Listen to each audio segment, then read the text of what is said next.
کسی شخص نے ایک کلام پڑھا،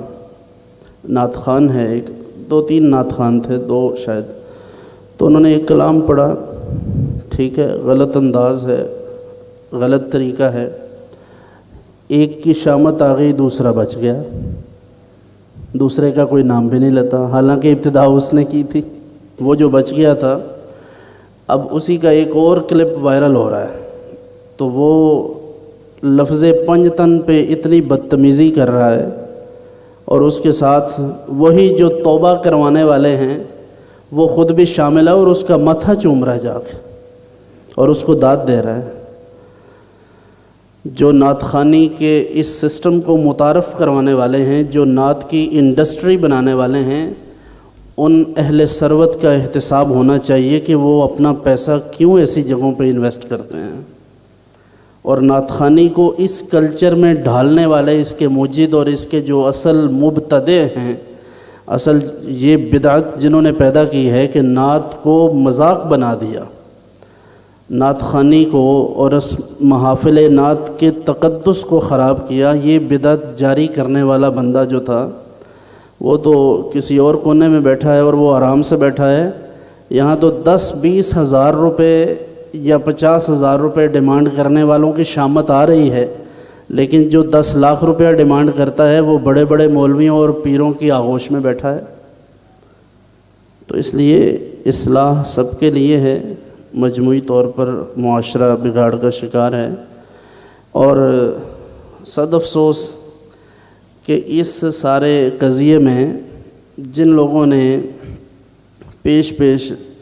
یعنی ہمیں سوشل میڈیا پر جو دکھتے ہیں، الا ماشاء اللہ کوئی اکا دکا اچھے لوگ بھی ہوں گے، باقی جنہیں میں نے دیکھا ہے جو اس اصلاح کا اور بار بار ان پر فتویٰ لگانے کی بات کرتے ہیں اور یہ سب ذکر کر رہے ہیں، خود ان کی اپنی حالت یہ ہے کہ ان کی ایک ایک تقریر 50-50 ہزار میں بکتی ہے۔ میرے ایک دوست ہیں، تو میں نے ان سے پوچھا کہ آپ اکثر بڑے بڑے خطباء کے ساتھ بیٹھتے ہیں، تو ان کی گزر اوقات کیا ہے، کیسے ہوتی ہے گزر اوقات، ان کی ذریعہ معاش کیا ہے؟ تو انہوں نے کہا کہ یہ تقریباً 10 سے 12 لاکھ روپیہ مہینے کا کماتے ہیں۔ تو میں نے کہا کہ جب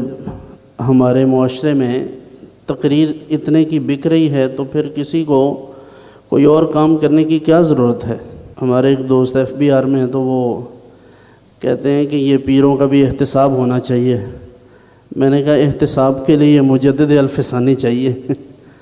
یا فاضل بریلوی جیسا شخص چاہیے، احتساب کون کرے گا؟ تو بات یہ ہے کہ یہ ساری چیزیں ساتھ ساتھ سوچ کے چلنا چاہیے۔ ایسا نہیں ہوتا کہ نعت خوانوں کی شامت آ جائے، نقیبوں کی شامت آ جائے، نعت خوان اور نقیب بعد میں ہیں، پیر پہلے، یعنی جو زیر عتاب ہونے چاہیے یہ پیر لوگ ہیں جو باقاعدہ ان چیزوں کی پروموشن کرتے ہیں۔ ان نعت خوانوں کو،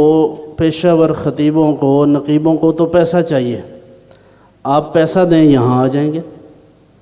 جہاں آپ پیسہ دے کر بلائیں گے وہاں چلیں گے۔ چند لوگ اچھے ہیں جو فی سبیل اللہ،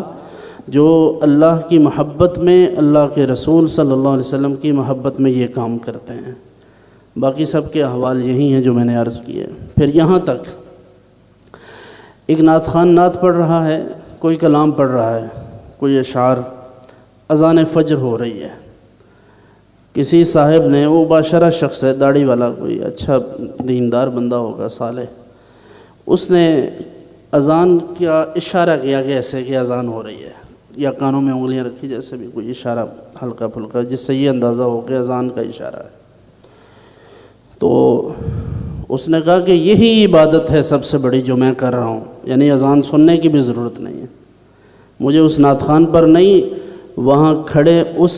بے وقوف پیر پر افسوس ہے، اور اپنی اس قوم پر افسوس ہے جو اذان کی اس بے حرمتی پر اور بے توقیری پر بھی ان سب کے پیچھے ہے۔ تو پھر ان کا علاج یہی ہے، کبھی کوئی دم کرنے والا آتا ہے تو وہ اپنے پیچھے لگا لیتا ہے، کبھی کوئی اور کہانی سنانے والا آتا ہے تو وہ ان کو اپنے پیچھے لگا لیتا ہے۔ اس لیے اپنے اندر یہ چیزیں پیدا کریں کہ شریعت مطہرہ کوئی مذاق نہیں ہے، کسی کی اجارہ داری نہیں ہے، کوئی پیر ہو، فقیر ہو، عالم ہو، خطیب ہو، نقیب ہو، نعت خوان ہو، کچھ بھی ہو، سب کے لیے شریعت برابر ہے۔